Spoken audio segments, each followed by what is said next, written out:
They didn't just break her bones. They tried to erase her existence. Imagine waking up one day and being forbidden from speaking your own name. Imagine an entire town, people you grew up with, looking right through you as if you were a ghost. For 10 years, she was known only as the Stray or It. She was the dirty secret of the Sterling pack, kept alive only to serve. But secrets have a way of coming out, especially when the Alpha King walks into the room. Watch what happens when the most powerful wolf in the world looks at the lowest servant and whispers the one word that could burn the pack to the ground, her name. The rain in Washington State had a way of seeping into your marrow, chilling you from the inside out. For the figure kneeling on the cold grey tiles of the Alpha's manor, the cold was the only constant companion she had known for a decade. She scrubbed. The bristled brush bit into her red, chapped knuckles, the smell of ammonia stinging her eyes. "Mr. Spot, Stray," a voice sneered from above. She didn't flinch. She didn't look up. To look up was to challenge, and to challenge was to bleed. She simply shifted her weight, moving the brush to the imaginary smudge pointed out by Jessica Miller, the beta's daughter and the pack's reigning socialite. "I'm talking to you, It," Jessica snapped, kicking the bucket of grey water. The slosh soaked into the girl's oversized, threadbare grey t-shirt, the uniform of the unseen. "I apologize, Beta Jessica," the girl whispered. Her voice was rusty, unused. "Clean it up before the Alpha sees. He's already on edge," Jessica huffed, stepping over the mess with her designer heels, leaving muddy prints on the floor the girl had just spent an hour sanitizing. The girl grabbed a rag and began to sop up the water. She had a name once. She remembered the shape of it, the taste of it on her tongue. It started with a C, she thought, or maybe a K. It had been 10 years since anyone had spoken it. 10 years since the night the fire took the West Wing, took her parents, and left her as the orphan ward of Alpha Richard Sterling. Richard hadn't just demoted her, he had erased her. "She is the daughter of weakness," Richard had declared to the pack the day after the funeral. "Her bloodline failed us. To speak her name is to invite that failure back. From this day forward, she is nothing. She is nameless. She is the pack's burden." And just like that, at 12 years old, she ceased to be a person. She became Girl, Stray, Omega. It. She wrung out the rag, her hands shaking. She was 22 now. Under the grime and the oversized clothes intended to hide her figure, she was malnourished but wiry, her muscles honed by years of manual labor that would have broken a weaker wolf. She had no wolf of her own, or so they said.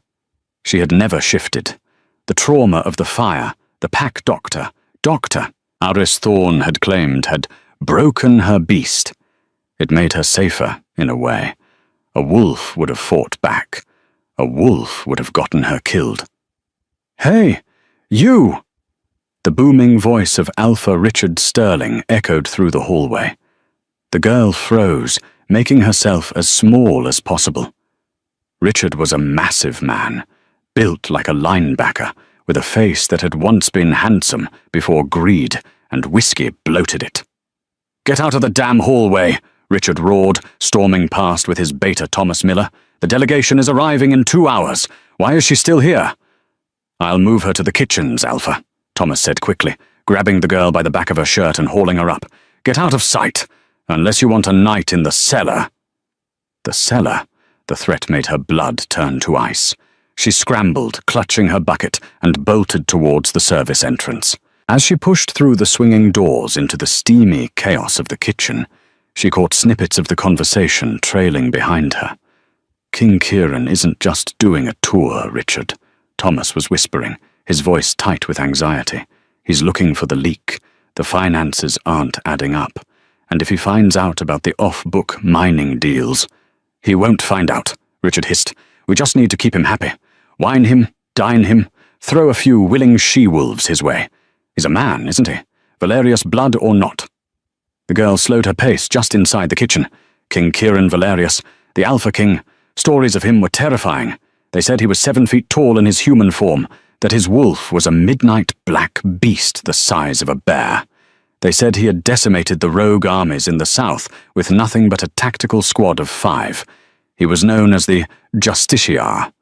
He didn't tolerate corruption. If he was coming here... Richard was terrified. "Move it, Stray!" The head cook, a stout woman named Martha, barked. "Don't just stand there gawking. We need 500 canapes prepped. And wash your hands.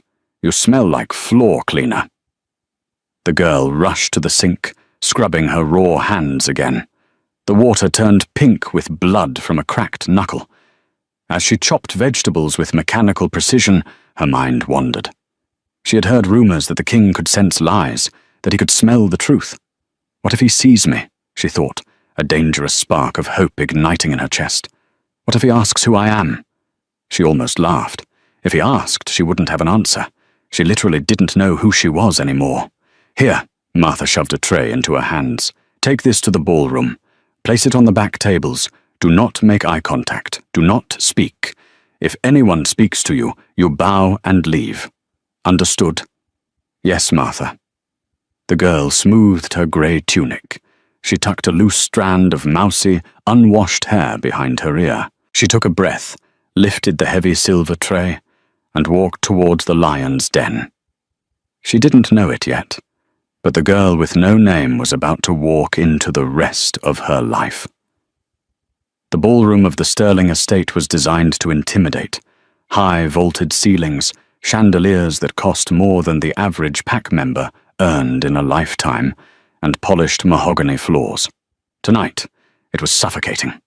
Every member of the Sterling Pack's elite was there. The women wore silk and satin, dripping in jewels.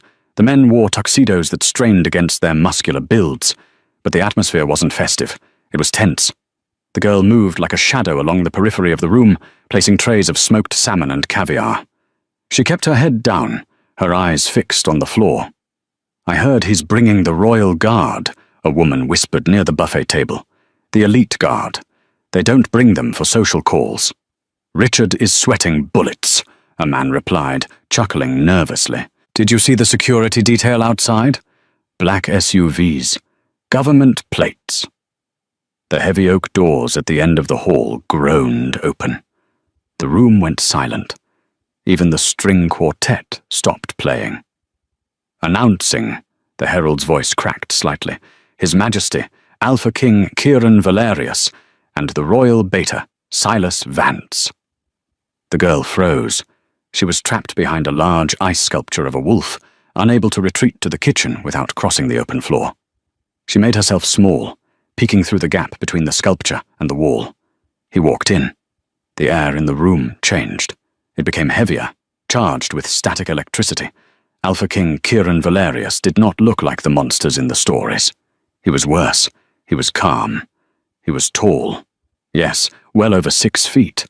Broad-shouldered and lean, wearing a suit cut so sharply it could kill.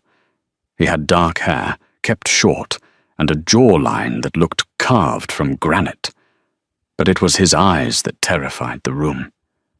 They were gold, not the muddy hazel of a shifted wolf, but bright, molten gold. He didn't smile. He didn't wave.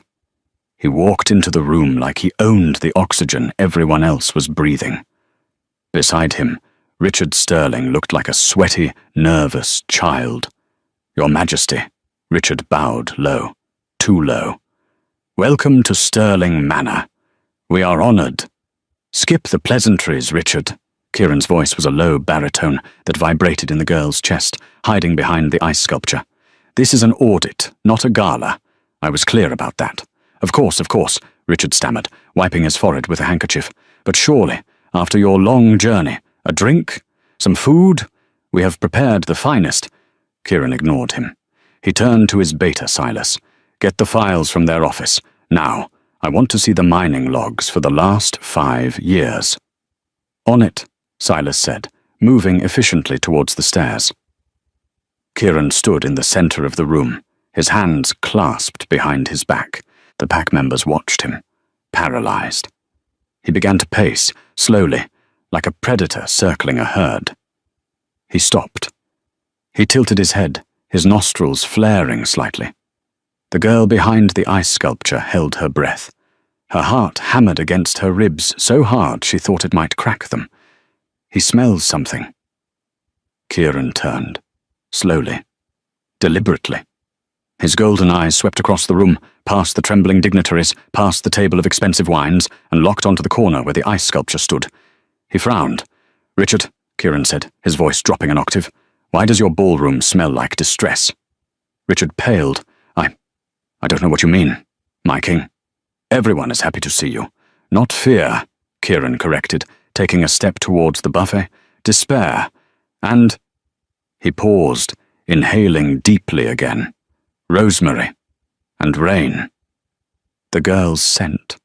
Despite the bleach and the grease, her natural scent was rosemary and rain. She hadn't known she had a scent. She thought she smelled only of cleaning supplies. Kieran took another step. Richard's eyes darted around, landing on the shadow behind the ice sculpture. His face contorted in panic. He signaled to Thomas Miller with a sharp jerk of his head. Thomas began to move towards the girl, his intent clear. Remove the problem before the king sees it. The girl saw Thomas coming. She knew that look. It was the look that preceded a beating. Panic, blind and primal, seized her. She dropped the silver tray. Clang! The sound was like a gunshot in the silent room. Every head turned. The girl gasped, scrambling to pick up the scattered appetizers, her hands shaking so violently she couldn't grip the metal. I'm sorry, she whispered, the mantra of her life spilling out. You clumsy idiot, Thomas hissed, reaching her before anyone else. He grabbed her arm, his claws digging into her bicep, tearing the thin fabric of her shirt. Get out, now! He shoved her, hard. She stumbled backward, tripping over her own feet, and fell onto the polished floor in full view of the entire court. Get her out of here, Richard roared, abandoning all pretense of decorum. Get that filth out of my sight!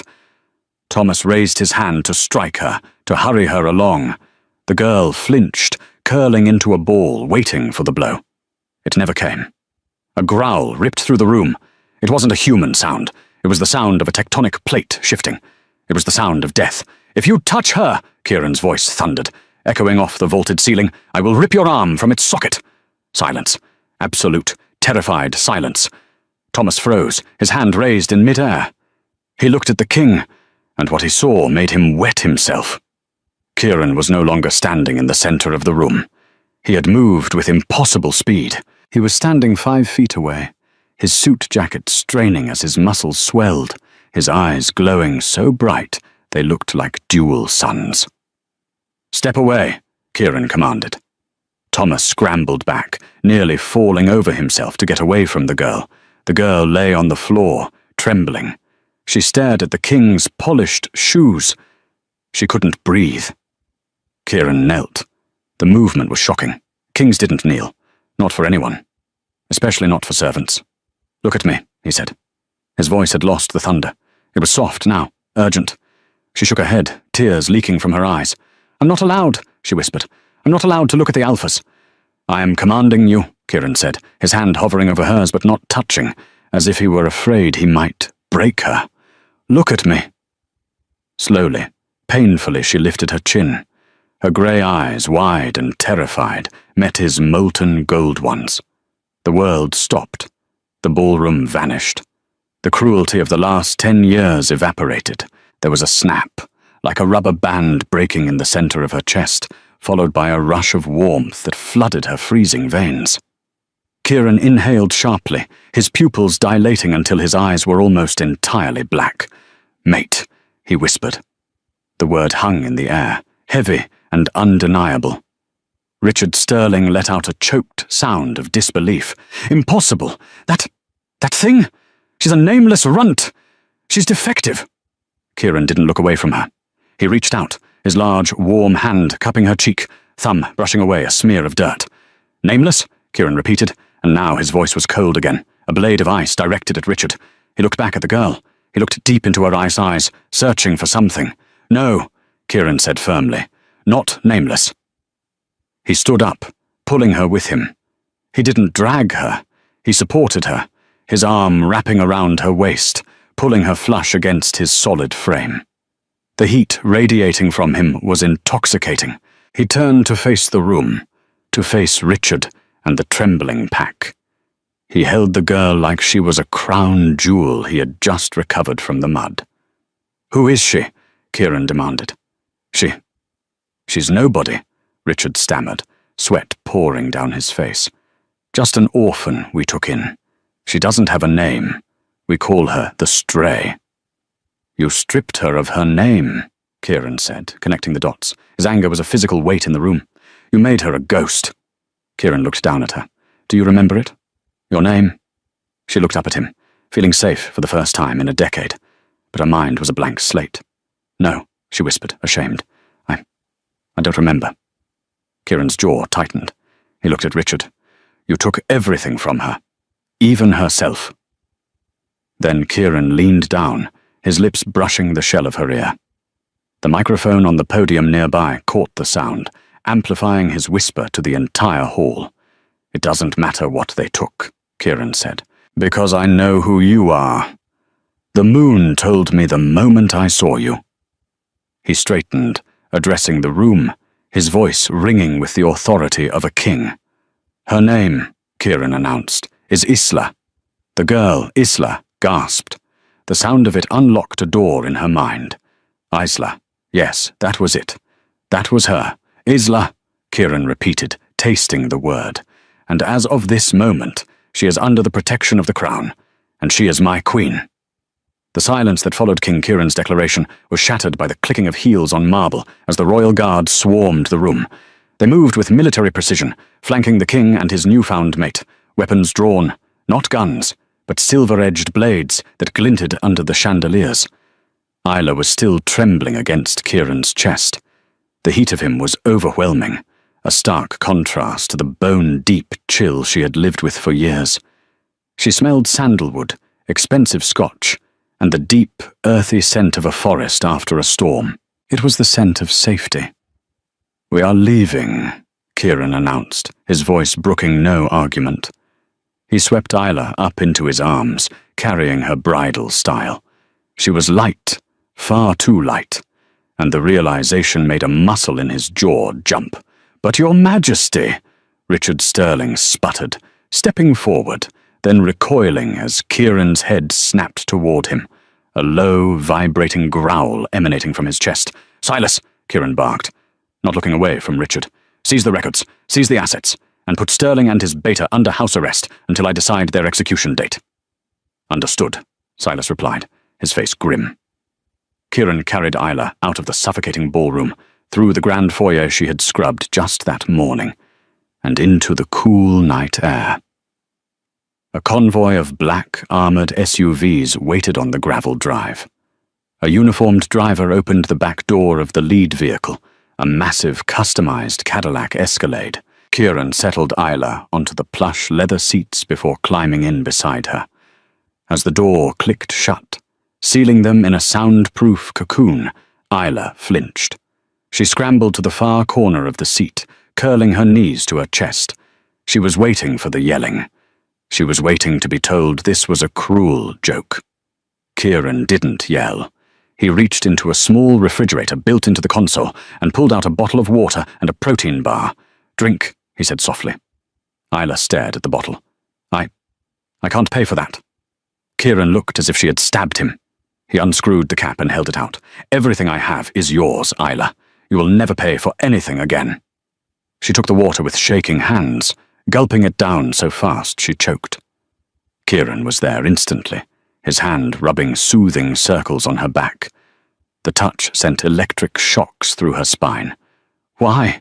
she whispered, wiping her mouth. "Why did you call me that, Isla?" "Because it is your name," Kieran said, his golden eyes scanning her face, cataloguing every bruise, every scar. "I saw it in your mind when our eyes met. The bond. It pulls the truth to the surface. You buried it deep to survive. But it was there." He reached out, his fingers grazing the rough fabric of her grey tunic. "And this ends now." The convoy sped toward a private airstrip on the outskirts of Seattle. Isla watched the trees blur past, The same trees that had been her prison walls were now witnessing her escape. Within an hour, they were boarding a Gulfstream G650. Isla had never seen a plane up close, let alone been inside one. The interior was cream leather and gold accents. She hesitated at the stairs, looking down at her muddy, oversized shoes. "I'll dirty the carpet," she murmured. Kieran didn't say a word. He simply bent down, untied her shoes, and slipped them off. Then he picked her up again, carrying her onto the jet in her socks. "The carpet can be replaced," he said, setting her down on a wide, reclining seat. "You cannot." As the jet taxied, a flight attendant, a beta woman with kind eyes named Sarah, approached with a warm towel and a first aid kit. "May I?" Sarah asked, gesturing to Isla's hands. Isla looked at Kieran for permission. "You don't need my permission," Kieran said gently. "But yes, let her heal you." As Sarah cleaned the cuts on Isla's knuckles, applying a stinging antiseptic, Kieran sat across from her, watching her with an intensity that made her skin prickle. He was on his phone, barking orders in a low voice. "I want the best healer in the capital, ready when we land. Dr. Valenti, and get a stylist. No, not for a gala, for a wardrobe. Everything. She has nothing." Isla listened, feeling a strange detachment. It felt like a dream. Any moment now she would wake up on the cold tiles of the manor, with Jessica kicking her ribs. "Sleep," Kieran commanded softly, hanging up the phone. "I'm not allowed to sleep until the chores are done," she mumbled, her eyelids heavy. The adrenaline was fading, leaving behind a crushing exhaustion. Kieran moved then, unbuckling his seatbelt and kneeling beside her chair. He took her hand, interlacing his fingers with hers. His hand was massive, swallowing hers completely. "No more chores, Isla," he promised, pressing a kiss to her scarred knuckles. "The only job you have now is to exist. Sleep." And for the first time in 10 years, she did. The royal palace in the capital city of Lycaonia was not a house. It was a fortress of white stone, built into the side of a mountain, overlooking a valley that glittered with city lights. Isla woke up in a bed that was larger than the entire room she had lived in at the Sterling estate. The sheets were silk, cool against her skin. She sat up, panic flaring for a split second before the memories of the night before crashed into her. The king, the jet, the name. The door opened and Kieran walked in. He had changed out of his suit into dark jeans and a black t-shirt that clung to his chest. He looked less like a monarch and more like a warrior. He was holding a tray of food, pancakes, fruit, bacon, eggs. The smell made Isla's stomach roar. "Good morning," he said, setting the tray on her lap. "Eat." Isla didn't need to be told twice. She ate with a ferocity that embarrassed her, but Kieran didn't look disgusted. He looked satisfied. "Dr. Valenti will be here in an hour to do a full checkup," Kieran said, sitting on the edge of the bed. "And then we have to face the council." Isla froze, a piece of bacon halfway to her mouth. "The council?" "My advisors," Kieran explained, his face hardening slightly. "They will want to meet you. They will be curious." "They will hate me," Isla corrected, her voice small. I'm broken, Kieran. I have no wolf. I can't shift. A king needs a strong queen. I'm just a stray." Kieran's expression darkened. He leaned in, bracing his hands on either side of her hips, trapping her. "You are not broken. You are suppressed. I can feel your wolf, Isla. She is there, buried under layers of trauma and silver." "Silver?" "We'll get to that," Kieran said grimly. "But know this, you are my mate. That makes you the strongest woman in this kingdom by default. If anyone on the council disrespects you, they answer to me." The meeting with the council took place in the throne room later that afternoon. Isla had been scrubbed, polished, and dressed in a soft emerald green dress that brought out the flecks of colour in her grey eyes. Her hair, washed and brushed, fell in soft waves down her back. She looked beautiful, but she felt like an imposter. She walked in beside Kieran, his hand firmly on the small of her back. 12 men and women sat around a massive circular table. They were the alphas of the major regions. They radiated power. When Isla entered, 24 eyes fixed on her. Some were curious, some indifferent, but many were cold. "So this is the girl," Lord Hideo, an elder alpha from the east, said. He didn't stand. "The one from the Sterling kitchens." "This is Queen Isla," Kieran corrected, his voice echoing off the stone walls. He guided Isla to the chair beside his at the head of the table. "With all due respect, Your Majesty." A sharp-faced woman named Eleanor spoke up. She was the alpha of the Silver River Pack. She has no scent of a wolf. She smells of humanity and faint distress. Is she even a shifter? "She is," Kieran said. "Her wolf is dormant." "A dormant wolf?" Hideo scoffed. "A Luna without a wolf is a liability. The northern rogues are gathering at the border. We need strength, Kieran, not a charity case." Isla shrank in her chair. They were right. She didn't belong here. Kieran slammed his hand onto the table. The wood cracked. "Careful, Hideo," Kieran snarled, his eyes flashing gold. "You speak of your queen." "I speak of the safety of the realm," Hideo shot back, standing up. "Sterling is a traitor. Yes, we reviewed the files. He was embezzling, but he also claimed she was of failed blood. If she comes from a line of weaklings, she does not come from a line of weaklings." The voice didn't come from Kieran. It came from the doorway. Everyone turned. Standing there was Silas, holding a thick, dust-covered leather journal. He looked pale, shaken. "What is this?" Kieran asked. Silas walked into the room, placing the journal on the table. "We raided Sterling's private safe an hour ago. We found this. It's the personal diary of Isla's father." Isla's heart stopped. "My father?" Silas looked at her with a mixture of awe and sorrow. "Your father wasn't a nobody, Isla. And neither was your mother." Silas opened the book to a marked page. "Your father was Lucian Thorn, and your mother was Seraphina Cross." A gasp went around the table. Even Hideo looked stunned. "Thorn?" Elena whispered. "The Guardian of the West." "But they died in a rogue attack 12 years ago." "They were murdered," Silas said, his voice grim, "by Richard Sterling." Isla felt the room spinning. I don't understand." Kieran took her hand, gripping it tight. "Lucian Thorn was one of the most powerful warriors this kingdom ever saw. He was a true alpha. If you are his daughter—" "Then she carries the blood of the ancients," Hideo finished, his arrogance replaced by shock. He looked at Isla with new eyes. "Sterling didn't keep her as a servant because she was weak," Silas continued, turning to Isla. "He kept you weak because he was terrified of you. He's been dosing your food with wolfsbane extract for 10 years. That's why you haven't shifted. He was keeping your wolf in a coma." The revelation hung in the air like smoke. Isla felt sick, the bitter taste in the porridge she was forced to eat every morning. It wasn't just bad cooking. It was poison. Kieran stood up, a terrifying calm settling over him.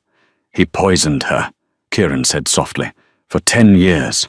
"Yes," Silas said, "to stop her from taking her rightful place as the alpha of the Sterling lands." Kieran turned to the council. "Prepare the interrogation room.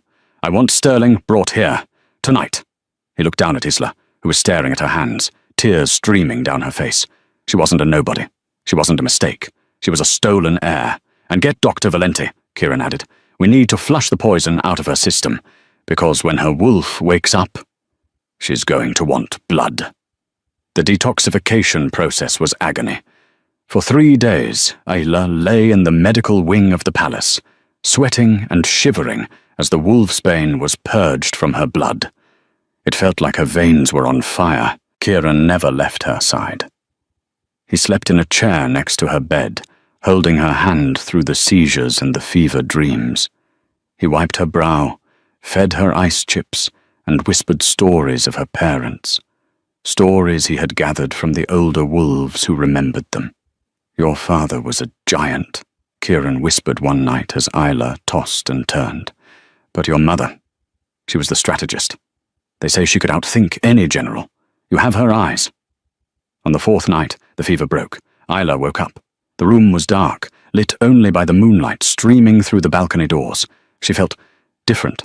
Her senses were dialed up to 11. She could hear the heartbeat of the guard standing in the hallway outside. She could smell the pine trees on the mountain miles away. And she could feel a presence in the back of her mind, a low, rumbling consciousness that felt like a coiled spring. Isla. The voice in her head was guttural, ancient, and furious. Isla sat up. "Who are you?" "I am you," the voice growled. "I am the part of you they tried to kill." Isla looked at her hands. Her fingernails were elongating, turning into sharp claws. Her vision shifted, colors becoming sharper, the night vision kicking in. The door to her room creaked open. Kieran was there instantly, waking from his light doze. "Isla?" he asked, sensing the shift in the air. "He's here," Isla said. Her voice sounded different, deeper, layered with a growl. "Who?" "Sterling," Isla snarled. "I can smell him." Kieran stiffened. "He's in the dungeon, 5 levels down. You shouldn't be able to smell him." Isla swung her legs out of bed. She stood up, and for the first time in her life, she didn't feel small. She felt power surging through her muscles, knitting together the years of malnutrition and abuse. "I want to see him," she said. "Isla, you're still recovering," I said. She turned to Kieran, her eyes flashing a brilliant, glowing violet, the mark of the ancient bloodline. "I want to see him." Kieran stared at her for a moment, stunned by the violet eyes. Then a slow, predatory smile spread across his face. "As you wish, my queen." Underscore, underscore, underscore, underscore, underscore, underscore, underscore, underscore, underscore, underscore, underscore, underscore, underscore, underscore, underscore, underscore. The dungeon was cold and smelled of damp stone and fear. Richard Sterling sat in a cell, stripped of his fine suits, wearing a ragged prisoner's uniform. He looked older, deflated. When Kieran walked in, Richard scrambled to the bars. "Your Majesty, please! It was a misunderstanding. I was protecting the pack." "Save it," Kieran said, stepping aside. Isla stepped into the light. Richard froze. He squinted at her. She wore a simple black tracksuit, but she carried herself like a war goddess. "Stray," Richard whispered. Isla laughed. It was a dark, chilling sound. "You don't get to call me that anymore." She walked up to the bars. She could smell his fear. It smelled like sour milk. "You killed them," Isla said. "My mother. My father. You burned them alive in their beds, and then you took me and turned me into a slave. I had to," Richard stammered. "Your father was going to merge our packs with the South. He was going to ruin our purity. I did it for the Sterling line." "You did it for greed," Isla said, "and you kept me alive because you couldn't access the family vaults without my biometric signature. That's why you didn't kill me, isn't it? You were waiting until I turned 18 to force me to open the accounts." Richard went pale. How? How do you know that?" "I remember." Isla lied. She didn't remember. But her wolf did. The wolf knew things.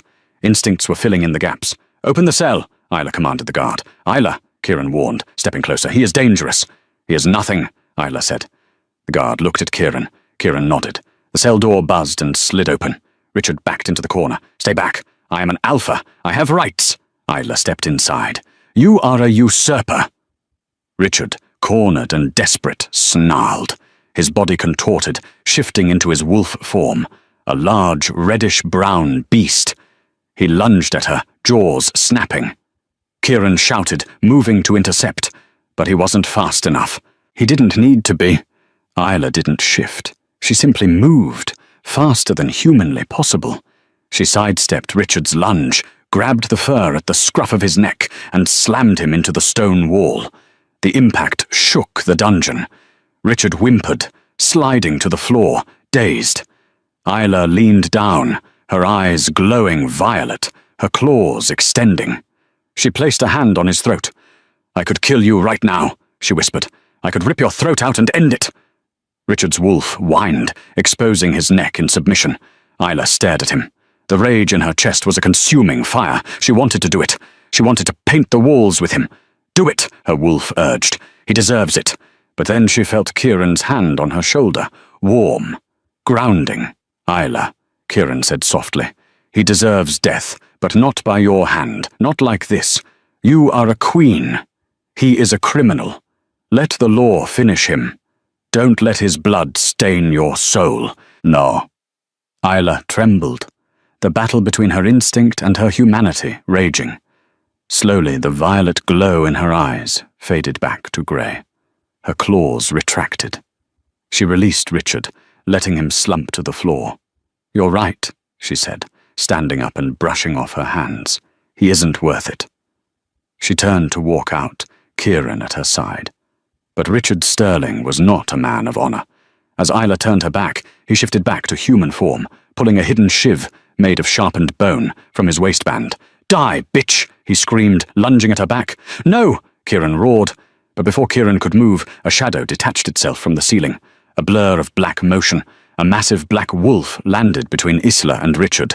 It wasn't Kieran. It was... another wolf? No. The black wolf snarled, snapping Richard's arm like a twig. Richard screamed, dropping the shiv. The black wolf turned to Isla, bowing low. Isla gasped. She recognized the wolf from her dreams. "That's..." Kieran stared, his eyes wide. "That's the spirit guardian of the Thorn line. It hasn't been seen in 100 years. The spirit wolf faded into mist, flowing into Isla's chest. She gasped, her back arching. "Isla!" Kieran grabbed her. "I'm okay," she breathed, looking at her hands. They were glowing faintly. I think I just got my inheritance." Richard Sterling's attack in the dungeon was his final mistake, but it wasn't the end of the danger. While Richard rotted in a maximum security cell awaiting public execution, the ripples of his corruption began to surface. Isla, now fully embracing her identity as the last Thorn, spent her days training. The spirit guardian she had absorbed gave her strength that rivaled even Kieran's. She learned to fight, to strategize, and to navigate the treacherous waters of court politics. But at night, she was still the girl who had been erased, seeking comfort in Kieran's arms. "You're doing it again," Kieran murmured one evening, pulling her close as they stood on the balcony overlooking the city. "Doing what?" "Thinking so loud I can hear it." He kissed her temple. "What is it?" "It's too easy," Isla said, frowning at the city lights. Richard was a coward, but he managed to hide a massive embezzlement scheme and the murder of 2 powerful alphas for a decade. He didn't do that alone. He's not that smart. Kieran's eyes narrowed. Silas has been tracing the money. It was being funneled into a shell company in the southern territories. The rogue lands, Isla realized. He was funding an army. Just then, the emergency sirens of the palace began to wail. A red light bathed the balcony. Silas burst onto the terrace, his face bloody. "Breach! We have a breach! The southern gate has fallen!" "How?" Kieran roared, already moving. "Someone let them in," Silas shouted over the sirens. "It's an inside job. We have mercenaries in the West Wing." The West Wing, where the council members were sleeping. "Go," Isla said, her eyes flashing violet. "Save the council. I'll hold the main hall." "No," Kieran grabbed her arm. "You stay with me." "I am not a damsel, Kieran." Isla pulled away, her voice ringing with power. "I am the queen, and this is my home. I will not let them take it." She didn't wait for his permission.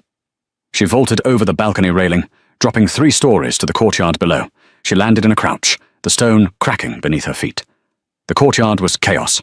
Rogue wolves, mercenaries with shaved fur and jagged scars, were swarming the guards. They were outnumbered. Isla stood up. She closed her eyes and reached for the spirit inside her. "Wake up!" A howl ripped from her throat. Not a human scream, but a primal command that shook the glass in the windows. She shifted. For the first time in her life, her bones rearranged, her skin reshaping into fur. It wasn't painful. It felt like coming home. She exploded into a massive wolf. She was not grey or brown. She was pure, blinding white, with violet eyes that glowed in the darkness. She was larger than the rogues, larger than any female wolf recorded in history. The rogues froze. The sight of a white wolf, a legend thought to be extinct, terrified them. Isla didn't hesitate. She launched herself into the fray. She was a blur of white fur and flashing teeth. She didn't fight with brute force. She fought with the precision of a dancer. She dodged, she weaved, she struck. Kieran, watching from the balcony for a split second before joining the fight, felt a surge of pride, so intense it nearly brought him to his knees. That's my mate. The battle raged for an hour. But with the king and the White Queen fighting side by side, the rogues didn't stand a chance. When the dust settled, the courtyard was silent, save for the groans of the defeated. Isla shifted back to human form, breathing hard, naked but unashamed in the dim light. Kieran was there instantly, wrapping his cloak around her. "We got the leader," Silas reported, dragging a man in a tactical vest forward. It was Lord Hidio's head of security. Isla walked up to the traitor. "Why?" The man spat blood. "Because Sterling promised us the throne. He said the king was weak. He said the girl was nothing." Isla looked at Kieran. They shared a look of grim understanding. "Take him away," Kieran ordered. He turned to Isla, wiping a smudge of dirt from her cheek. "You were magnificent." "I was terrified," Isla admitted, leaning into him. "Bravery isn't the absence of fear," Kieran said, quoting an old proverb. "It's acting in spite of it. You saved the kingdom tonight, Isla." 2 months had passed since the night the White Wolf howled in the courtyard, shattering the last remnants of the conspiracy that had plagued the kingdom. The seasons were turning, the harsh winter that had defined Isla's existence finally melting into a vibrant, hopeful spring. The capital was alive. It wasn't just a wedding. It was a coronation of a new era. Banners of gold and violet, the colours of House Valerius and the newly reinstated House Thorn, draped from every balcony, every lamppost, and every storefront in the city. The streets were packed with wolves from every pack in the Alliance, from the high-born nobility of the Silver River to the rough-hewn miners of the Iron Mountains. They had all come to see her, the stray who became the saviour. Inside the royal suite, the air was thick with the scent of lavender and nervous anticipation. Isla stood before a floor-to-length mirror, flanked by 3 attendants who adjusted the hem of her gown. It was a masterpiece of design, commissioned by Kieran himself. It wasn't just white. It was a pearlescent silk that seemed to glow from within, overlaid with intricate lace patterns that mimicked the winter frost, a nod to the cold she had survived. The bodice was structured, armoured almost, reminding everyone that she was a warrior first and a bride second. "You look ethereal," Sarah, the flight attendant who had first bandaged her hands on the jet, whispered. She had been promoted to Isla's personal lady-in-waiting. Tears stood in her eyes. "If only your parents could see you." Isla reached up, touching the cool metal of the tiara resting on her brow. It was made of platinum, set with diamonds and deep, violet amethysts that matched her wolf's eyes. "They can," Isla said softly, her hand moving to her heart where the spirit of the Thorn Guardian rested. "They are here." A knock on the door interrupted the moment. It was Silas. The beta looked dashing in his dress blues, but his expression was soft. "It's time, Your Majesty," he said. "The king is waiting, and I believe I have the honour of walking you down the aisle." Isla smiled, taking his arm. "Thank you, Silas, for everything." The Grand Cathedral was a cavernous space of stone and stained glass, filled to capacity. As the heavy oak doors groaned open, a hush fell over the thousands of guests. The organ swelled, playing a melody that was both triumphant and haunting. Isla stepped into the nave. The walk was long, a path of red velvet that felt miles away from the dirty grey tiles of the Sterling kitchen. She saw faces in the crowd as she passed. She saw the council members, now bowing their heads in genuine respect rather than fear. She saw the delegation from the Sterling lands, led by the new Alpha, looking humble and grateful for the mercy the crown had shown their people. And in the back, tucked away in the shadows, she saw them, the ghosts of her past. Jessica Miller and a few of the old manor staff stood there. They weren't jeering now. They looked small, insignificant. Jessica met Isla's eyes and quickly looked down, shame burning her cheeks. Isla didn't feel anger. She didn't feel triumph. She felt nothing for them at all.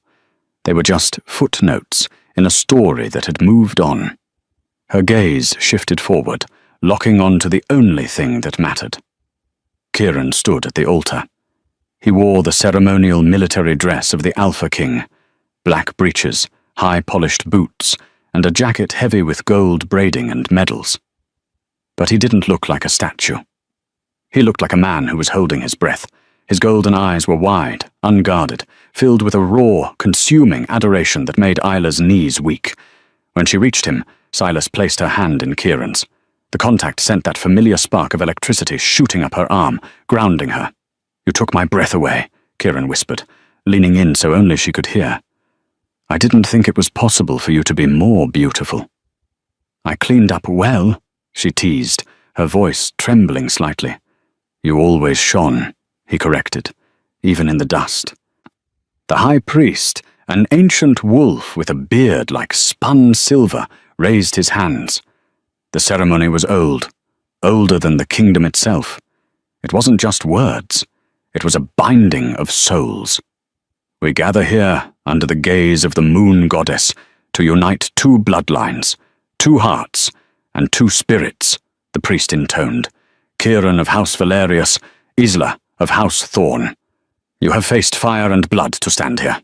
Do you now pledge your lives to the service of the pack and to each other?" "I do," Kieran vowed, his voice ringing through the cathedral, steady and sure.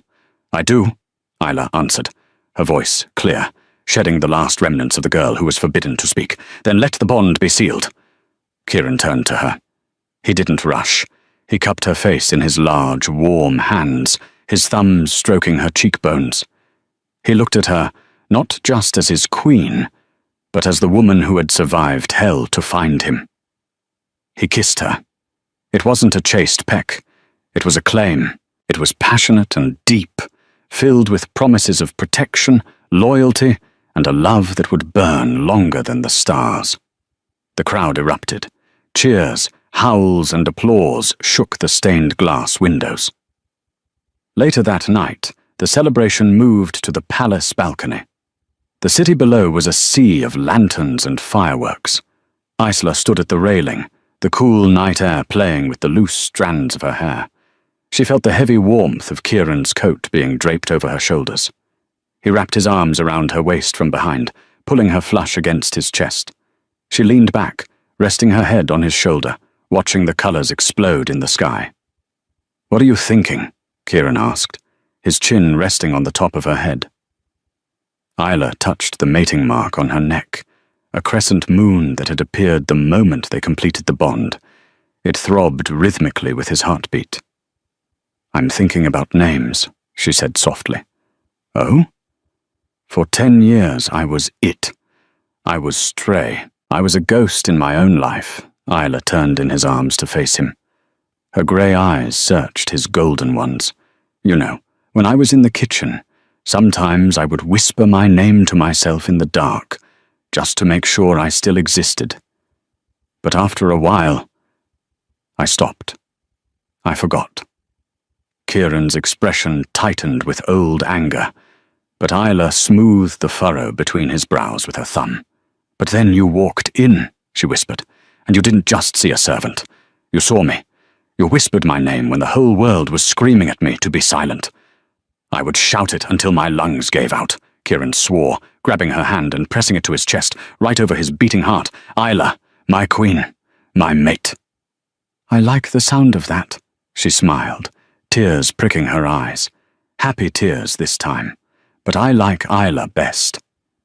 Kieran smiled, the fierce, protective smile of the Alpha King. He leaned down, his lips brushing hers, then let them hear it.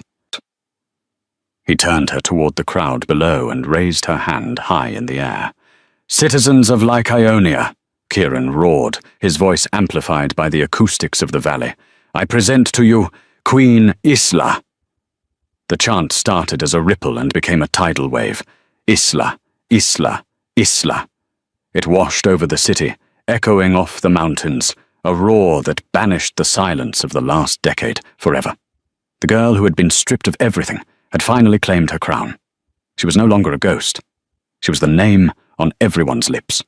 And as she looked at the king who had given her the world, she knew her story was just beginning. And that is the story of Isla and the Alpha King, from a nameless servant scrubbing floors to the White Wolf Queen who saved the kingdom. It's a reminder that no matter how much the world tries to beat you down, your true worth is written in your soul, waiting for the right moment and the right person to bring it out. I hope you enjoyed this roller coaster of romance, betrayal, and justice. If you did, please smash that like button. It really helps the channel grow. And if you haven't already, subscribe and hit the bell icon so you never miss a story. Thanks for watching, and I'll see you in the next story.